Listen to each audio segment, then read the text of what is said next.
Hi, everyone, and welcome to Talking with Giants Presents. Really excited about this show here because, quite frankly, we got the right combination. They're sitting on the other side right there, Barbie and Richard Armenta. Let me give you a little background on both. Barbie's a professionally trained Christian, a life coach, a speaker, a writer. Just got some tremendous insights, and we're going to go through a lot of those. Richard is also a speaker, writer, mentor, and just an all-around good dude. Hey, welcome to Talking with Giants Presents. Thank you for having us. We're excited. Yeah. Well, we want to make sure that we use most of this to get your word out.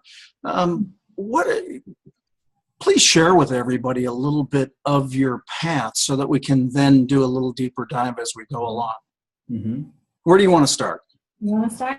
Yeah, sure. I guess to kind of step back a little bit, I say pre-right combination, right?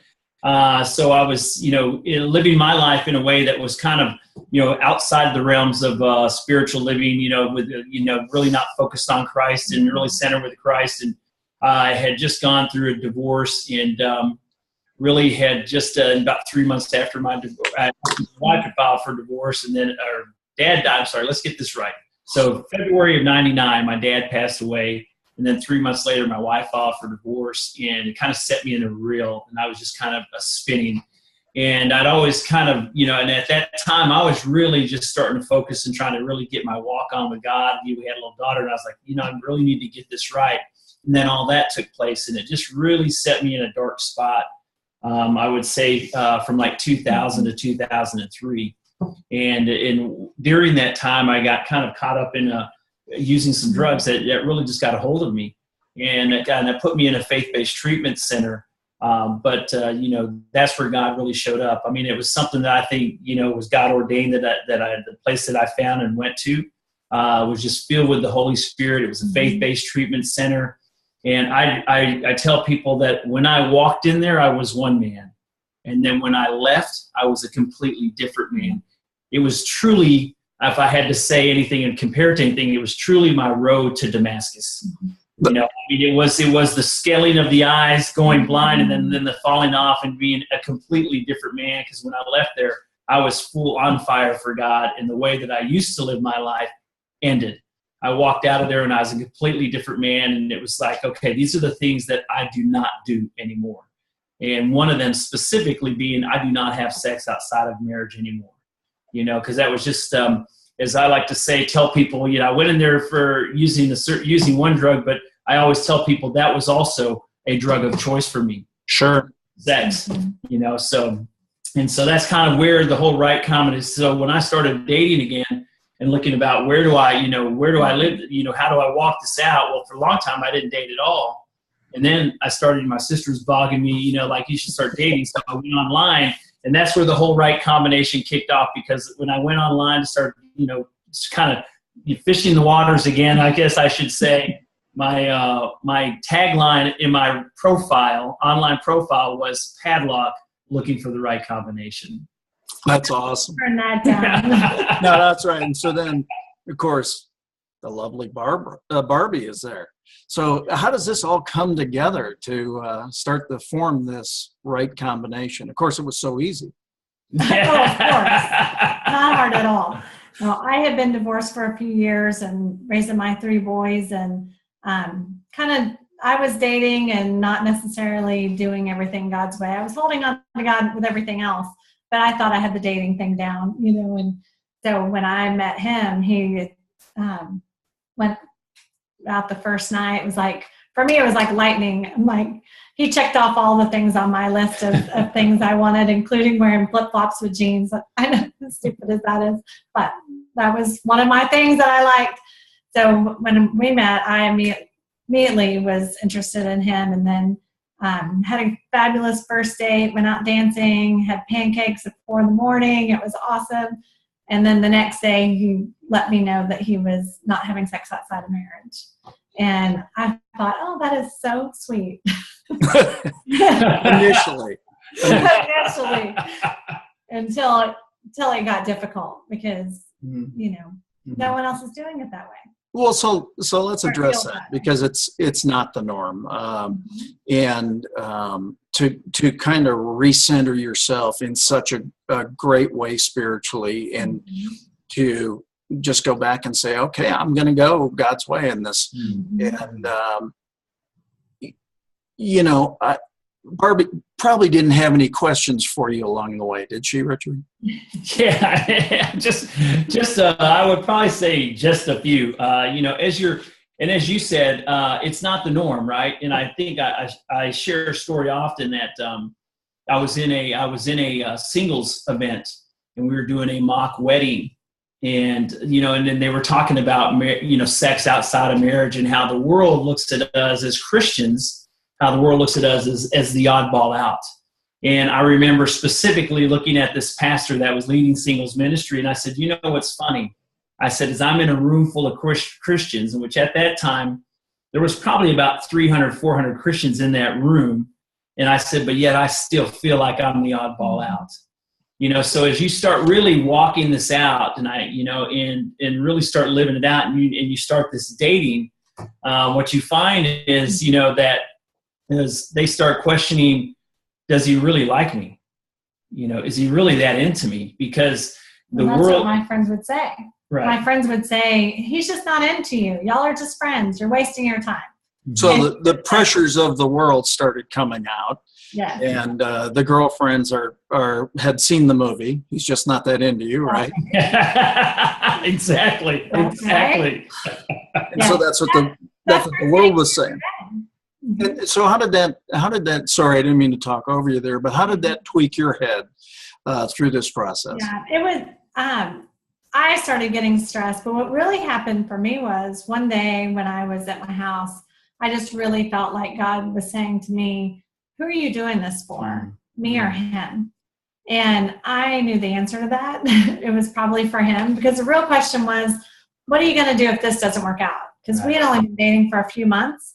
And, it was easy if the guy doesn't want to, but what are you going to do when you are the one that has to say no? And I really had to get on my knees and pray about it right then and kind of surrender that for myself, because I could have done it for a little while for him, but those voices would have gotten louder and louder of my friends going, seriously, you're wasting your time. Right. Yeah, a little bit of chatter coming along from some of the girls, right? Yes, exactly. Yeah. But from that point on, I was really doing it for the right reasons. And it was still difficult, but if he had wanted to at that point, I wouldn't have. Like, I felt like I had made this commitment to God at that point. But I did have a moment where I don't remember exactly what I said to him, but he was like, are you asking me if I want to have sex with you? And I was like, I don't want to. I just want to know that you want to. Like, I don't want to. I just want to test to make sure. I just want to know that we're not just friends, and I really am wasting my time. But that there is chemistry. Yeah, but isn't that a funny thing about society, right? And the way the world thinks, right? Is she was at that time, and I'm not just saying just her, just Barbie. But as I was finding out, as I was dating God's way, not having sex outside of marriage, it was funny how many women equated the sexual relationship with attractiveness. Yeah. I thought that was so interesting, and when that has nothing to do with it at all. Well, that's why when I first heard your story, it was one of those stories that I want to help you guys get out, because you're such a great inspiration to so many, quite frankly. I get it. It's that's why the word has to get out, and it has to get out in the biggest, broadest way it can to help others understand, you can do this God's way. Yeah. Well, what happens, just like he was saying, that we equate that with how, our appearance or if we're attractive, but it's also we find looking for our value in the wrong place. We need to be looking for our value in Christ and allow him to give that to us. Instead, we put those expectations on a person, and we can't put God expectations on a person. I just this weekend heard a sermon where they were talking about the woman at the well, and he was talking about, he tells her, no, you don't. She says, I don't have a husband. He said, no, you don't have a husband. You've had 5. And and the man that you're with now is not your husband. And I thought, I just suddenly related to that, and see that in so many women that I know of. We just repeat this pattern over and over, looking for this man that's going to satisfy what only God can satisfy. And so that was probably one of the biggest lessons for me, was just learning how to figure out who I was and my own identity outside of the man in my life. And it makes me a better person for him. Well, and I think especially, it's so cool. I'm sorry. Go ahead, Richard. No, I was just going to share on top of that, because what's so funny is when you start talking about the subject we're talking about, people all of a sudden start equating it to teens and teenagers, right? And that's not the point at all, because what we hit, we're talking. You're in a society now where your average age of singles now is in their 30s. Really, and now you're looking at so many divorces, that are happening. So you find these men and these women that are now, 40 and divorced, 50 and single, and so what was so funny is that people get, they're so quick to get purity and virginity mixed up, because you would start sharing with them, and the response would be with so many was, come on, I'm 50. It's a little late, don't you think? Well, but isn't that the crux of it all? When you get a little more mature, that's code word for old. Yeah. When you get a little more mature, you tend to take a look at some other things. It's really, my new book and a lot of things I'm doing is really going from success to significance. Success is a wonderful thing, and achieving those goals and doing those things are great, but it's really, to me now, at a point of significance. It's the meaning behind it all, and the why does it take? I mean, I had my health event. I've had lots of events. You've had some, your situations, but it almost takes, unfortunately, some worldly negatives to finally get us going in looking in the proper direction, or a better direction. Does that make some sense? Yes. Yes. Well, I think we live in a society that wants things quickly. We want it, people might even look at our relationship and think, oh, I want that, but they don't want to go through what we went through. I think that's a prime. I talk about it much. In fact, I talked about it this weekend at an event I was at, that we live in this me, now society. We want instant gratification. We're not willing to put in the work that it takes to create lifelong relationships or do the different things. And it translates in personal relationships and business and everything. We just, we've got to do things the right way. Right. Yeah. And when it comes to, relationships, I mean, like, he challenges me in a good way. And hopefully I challenge him in a good way, because God can use us to make us better people, when we allow that.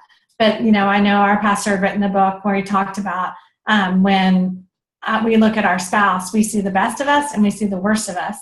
And when we allow that to make us better, then that's where you get that. I feel like you're going to say that good marriage, but so often instead we would rather just point fingers and try to fix the other person, and we're trying to fix flaws that we actually have in ourselves. Right. So. Right. I think it's just, it's a complete, it is a marriage. I think the marriage is a mirror of your relationship with Christ. Complete surrender, complete submitting, complete selflessness. I was once told, if you don't feel like you're doing everything, then you're probably not doing enough. I thought that was great advice. It's so interesting because, again, another concept, somebody was saying, everything needs to be a 50-50 relationship. And I said, 50-50 relationship is an extremely weak relationship. And the way I share that message is, if you had a tree on each side of a river and you bent it over to touch and then lash that together, the bridge that's created is actually a very weak bridge. I believe we need to have 100-100 relationship, right? And then lash it. Now you've got a bridge that's impenetrable. And somebody says, so you're saying that you go into things at 100%? Well, yeah, I really do. And I think that you really have to do that in this day and age. And I talk consistently about high intention, low attachment, a high intention of doing good, a low attachment as to how that works out, right? It's that same kind of thing in relationships. You guys are a great example of that. I mean, I think that you've taken this and really created a pattern that people can latch onto, and it works. That is absolutely our prayer. I feel like sometimes that no one wants to hear that, because we don't want to hear that. We just want to hear we can do what we want and it's all going to be great. But when 50% of marriages are failing and 73% of second and third marriages are failing, right. We knew we had to do something different, and God knew what was coming down our path. We've faced challenges in our marriage that we're stronger together, because we built that foundation and the communication, and we took the time to work through that. And he took the time to build a relationship with my boys, and I got to know his daughter. And, so often people rush in because the couple goes together great. So the kids will be fine. We'll all work it out and we'll all blend. And he kept saying, I want to make sure I don't resent your boys, know, and that I love them. And nice. I wasn't very patient, and now I'm really grateful. I think a lot of couples, they do that. We see they rush into something so quick, and especially when there's kids involved. That's what I knew. I knew how tight my relationship was with my daughter, so I told her. I said, I was like, be patient. Let's walk through this process, because I know how I love my daughter. And why would I go into something with you if I can't love your boys 100%? And just digressing kind of back to what you said earlier, the bridge being built, if I've been two trees that's weaker in the middle, is kind of what, I look at our relationship is, I was, through my singleness, I was building my solid foundation, as you might say, the framework, of the bridge with my relationship with Christ. And through that 4 years of us dating, before I proposed to her, you could almost say that the same thing was happening on her side. The framework was being built. The carpenter was at work, so that when the bridge was complete, it was solid, because I tell her, go ahead. No, I was just going to say, I know that there are people watching this going, wait, I must not have heard this right. So they're building this foundation for 4 years. And like these two, seriously, now come on, really, seriously. First off, no one signs up for the 4-year plan. It's one day at a time. But we were also very intentional, and very open. We led a singles home team, through our church. We knew people were watching. Like there was one night where I lived pretty far from him, but there was nothing by me, so I was always driving down towards his house. But one night I drove there, we got in his car, and we ended up closer to my house. He could have dropped me off and I could have got my car later, but he was like, no, we can't leave your car there because we want to stay above reproach. Like we were very intentional with everything that we did, and our kids were watching. We were that's great. Open with our kids. We were open with people in our church, and so it wasn't just about us, and we knew it from the beginning. Did that create any, I know we talked about the girlfriends and things like that, but did it really create a different kind of pressure on the relationship? I mean, or was it just, did it more bless the relationship? Both. I think a lot of the blessings come in hindsight. In the middle, I will say there was a lot of challenges, and mainly internal, because just what he was saying of, not feeling attractive or all of those things. There was a lot of time that he had walls up, as he probably needed to, and that kind of forced me to grow my relationship with Christ, first of all. But it also, there was a lot of times that I questioned, is he ever going to feel that way? Am I wasting my time? Is this really anything? And it's really been an amazing journey for me with God, even up to now. We went through something called Kairos at a local church, and it was just some things of letting some things go. And I realized it really brought up some insecurities that I probably already had. But that's where that thing is of with relationship making you a better person. I realized really how much I was looking for someone else to validate me. Yeah, I often tell her, because as God was building on me in my singleness, then when we got together, and it was a lot of that work up to meeting her that God was doing in me. That when I met her and we got in this relationship, there was a new dynamic, and so I knew who I was in Christ, but God had some more work to do in me, right? Because now you're bringing somebody else into the picture. And so I often, there would be times that I would get short with her. I'd get, a little upset with her. I'd get, impatient and stuff. And I would often tell her, and it's, the same thing when I think of other couples and what they're going through.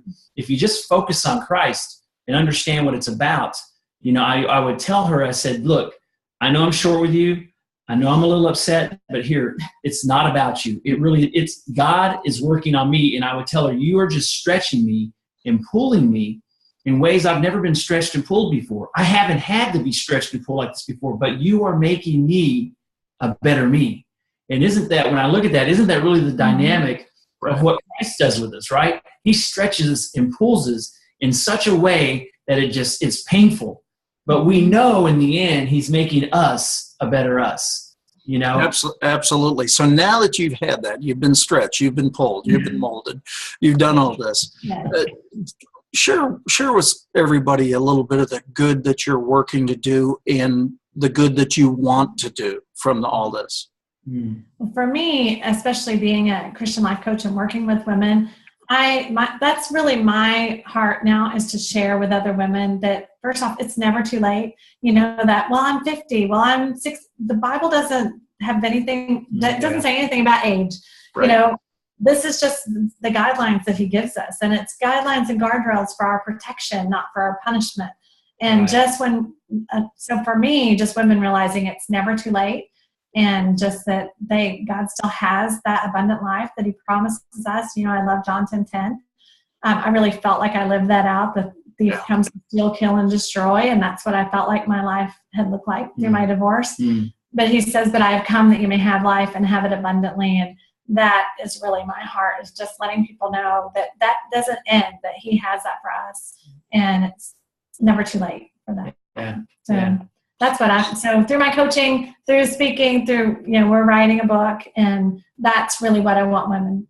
For me, it's really women, want women to know, but I work with women. Sure. So. Yeah. And so for me, it's like, for me, so I went through what I went through, with the drug situation, and having to, checking myself into a faith-based treatment center, and just really refocusing and rededicating my life to Christ. For me, it's like, I really, just love to share and mentor other men, especially in that area, because there becomes such a unworthiness, such a stigma that you walk through, that you go through, that, how could God ever possibly use me? So for me, it's just, I love working with those men, and just sharing with them and letting them know that, it takes a stronger man, to say no than to just go with what the world's saying. There is no weakness in it. And trust me, when you walk down this path, you're gonna come out on the other end so much stronger and better, when you run through these marital situations. So for me, it's like, I've started a nonprofit called the Irwin House, just a Christ-centered sober living home. And, so I really love to help these men that is walking through that, and let them know that, they truly are usable. As I, went back earlier, I talked about the road to Damascus. If God can take Saul and turn him into Paul, there's no telling what he can do with the average, and he was an average man, but there's no telling what he can do with you. We don't know the plan he has written for us yet. Well, I was sharing with you before we started the interview, I was at an event this weekend, a tremendous number of spiritual healers and just wonderful people. But I came out with a mantra from it that it's just, it's like it just popped up as I heard you guys talking. It says, Jesus forgave me, Michael protects me, Gabriel guides me in the future. Oh, yeah. And so it's just a reminder. We all go through things that are obviously tremendously significant at the time and all that. But you guys are doing an awesome job of turning that for your good. It seems like something was written like that. All things happen for the good. Exactly. So how can we help you get the message out? Really, it's, for me, it's like, anytime I get a chance to speak, I love to speak, because there's so many topics that, I always say God is just kind of pouring into me these things that I think that need to get out. Right. And so just the things on what it looks like after recovery, just the things on what it looks like walking in your singleness, the things that what it looks like to be out of bondage now, because so many of us are walking, as I was sharing, I spoke at one church, and I was talking about how we were shackled, and I saw this picture of these slaves in chains, and I was like, man, I mean, it was almost offensive to think we did that to people when I looked at the way I felt. But then I thought, wow, we do that to ourselves. Yeah. Ourselves in shackles, and so I just love to be able to speak and just share my story and what it looks like to be unchained from addiction, unchained from sex, unchained from what society expects of you, and just really share that message with the world and without their, with the men. And I think for me, as far as a man, I think what women need to hear from a man is when I proposed to Barbie, I did it in a room full of about 150 women, at a church event. And what I shared with them, and that was crazy. That that took some braveness. They talk about hashtag get your brave on. Exactly. Again, it reminds me, what you were saying there reminds me of the Casting Crowns song, Set Me Free. Yeah. Exactly. We just need it blaring in the background here. Exactly. Barbie, how about you? How can we help you get the message out? Well, for me, we speak together and we speak separately. We love to speak to singles, but I love to speak to women in general. And just the 3 words that God had really given me for the right combination was courage, commitment, and faith. And so I love to share with women, I love the story of Peter walking on water and just the courage that it took to get out of the boat, but then it took commitment to keep going, which obviously we know he looked at the storm around him and sank. But that's what we do so often. And what is it in women or in people that we can keep that commitment going, that we kept the commitment for 4 years with the dating. But there's so many things, just I went through a divorce and from an abusive marriage, and just the courage that took to leave, and then that walk after that. And so I love to share those things with women. And just as you said, the hashtag put your brave on, that's what I like to talk to women about, is just being brave in their own lives and just finding their identity and their authentic self. Yeah, that wasn't an original. That was stole the hashtag. That was you. I see. You're actually stealing her stuff. Nice. That's awesome. How about, man, it's hard to believe our time has just run through already. How about some last nuggets or last words of wisdom? Yeah, I guess last nuggets of wisdom is just, what, and it sounds so cliche, but just be patient with what God is doing with you. I mean, you don't know the work that he is doing, behind you, preparing you for, what he has planned for you. Every day I'm amazed at what God reveals for me. Just to be on your show talking with giants is, to me, an absolute God thing. He showed up out of nowhere, and here we are doing this show. And for me, with a chance to be able to share our message. And so for me, that's the nugget just to take away is truly walk by faith and not by sight. Because every day I walk around, and every day it's chaos, and every day what I see does not make sense. And yet every day God shows up faithfully in all capacities of my life, whether it be spiritually, whether it be financially, whether it be mentally, because we are getting attacked from all sides. And so that's kind of the nugget that I kind of would like to just have people just take away from that. That's a great one. For me, I'm going to steal from him. When we were dating, he stole from me. I'm going to steal that. When we were dating, he used to tell me all the time, just enjoy the process. And I would get super annoyed because I'm like, how long is this process? But now that's really something we hold on to, is just as we've been walking this journey with our book and just with our ministry and everything, is just enjoying the process, because every day, like you said, God shows up in just amazing ways. He does exceedingly abundantly more than we can ask or imagine. And we just see it all the time. And it's just, being obedient and available. I think that's the key right there, is the obedient and available. I think as we had gotten together earlier, I shared with you, my prayer used to be, God, use me. And I was told by the great Krish Dunham, wrong prayer.